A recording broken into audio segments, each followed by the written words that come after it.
Hello, everybody.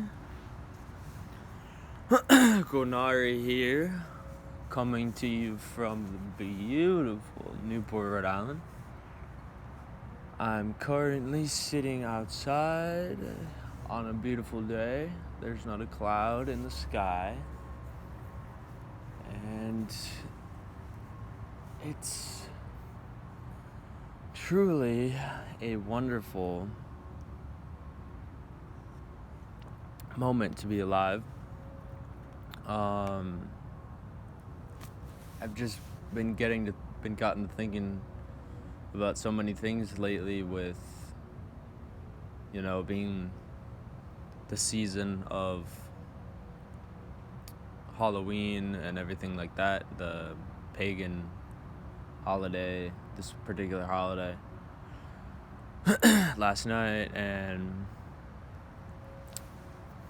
it kind of got me thinking because I was reading a passage in the Gospel of Philip last night before I went to bed, and one of the things that they were talking about in the Gospel of Philip was about how some of these words that we use, like, for example, Father and Son and Holy Spirit and church and things like this of this nature, how these words don't really have,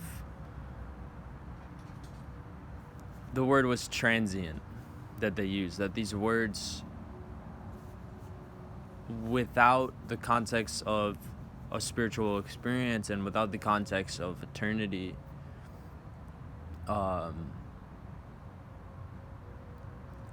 these words don't really have this sort of godly, like God was one of the words they use as well. They don't really have this true meaning. They don't carry this true meaning. And I thought about how maybe this is true even with the church, so to speak, with the Christian church and everything that's coming out now from the Hebrew Israelites that are awakening and spreading the information and all that. And if you haven't seen any of it, you definitely need to check it out. There's a couple people, Ayal Bengal, Yasharallah, and Big Judah are just some names that I've seen that have been carrying and bringing a really, really unique perspective to the table that I think all Christian people or people that consider themselves Christians should or need to take this into consideration, because even I was reading the Bible the other day, and it even says it on the very last page of Revelation. It says, it's talking about removing the books from the Bible and how that's like not to be done. You don't remove the books from the Bible. So if that was a thing in the Bible, then why did anybody remove the books from the Bible? So that's what I was thinking about. And so I've been getting these books. I've been finding these books, these missing books, and I started reading them. That's why I started reading the Gospel of Philip, and then I came across this interesting perspective that I ran into talking with a friend the other day about light and these words like, like God, and even like words like Satan and things like that. Like, obviously these words, it has a meaning. Every word that you say has some type of meaning, but it's like almost like the meaning has been defined because of how the context of how this word has been used in this reality, like throughout this experience. And in that sense, these words that we use almost have this kind of transient nature, and there's really no true way to actually capture or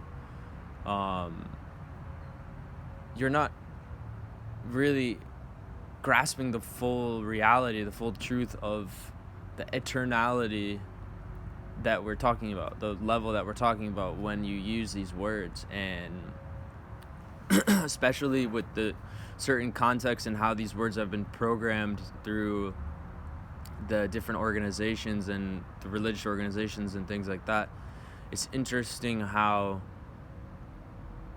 commonly and almost, ritualistically these words are used in this context, and how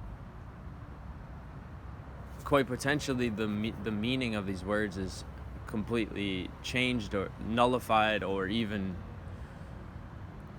maybe coupled to something else entirely different, associated with something entirely different, so these people could be, in this context, you're calling on something that it's not actually is. Like you hear about how the word Christ even has been kind of changed and manipulated. You can read about interesting stuff on Ascension Glossary for more information about this perspective of spiritual evolution, and I'm happy to talk about it because I've spent so much and invested a lot of time and energy into learning and about spirituality and different perspectives, and even religion. I've been involved in religion directly. I have that perspective too. But it all comes full circle. It all comes back to that one, the one principle, the one, obviously, be oneself. And you can't really do much more than that. You can't really be more than yourself. You can't really be less than yourself. You can't really, you can be your best self. You can be better. You can always become better. And that's where maybe you have to kind of find the line between, internally, you have to find that line between maybe what's right and wrong. Not that it's about right or wrong, but in the end, if you don't have some type of compass, or if you don't have some type of steering wheel, a steering wheel goes right and left. So if you don't know where to turn, if you don't have that ability to turn, then you're not going to be able to drive the car. So you're not going to be able to steer yourself away from certain things. You're not going to be able to steer yourself or guide yourself or whatever towards the freedom that you ultimately need, if you don't have that compass, that moral compass. And you have to be the one to write that and distinguish that. Can be done. A lot of people go back to the law of Ma'at, and the law of Ma'at is something, there's a certain number of laws. You hear people talking about laws, and basically it's sort of, this is your kind of altruism. The altruistic nature of something is really just captured by the laws. So it's not really a negative thing at all. A law is a really, really positive thing, because it's something that's there to guide you, to show you what is and what isn't. And if you, of course, don't have the guidelines, you learn things the hard way. That's the way that life is. I remember when I was a child, I went right up to the wood stove and I placed both my hands right on the wood stove. And all of a sudden, they start burning. It's hot, and I'm screaming, running. My mom grabs me, picks me up, throws me in the sink, and I'm under the cold water, and I'm looking down at my hands, thinking to myself, what have I done? And I'm crying, and it's this pain, but that's what life is. And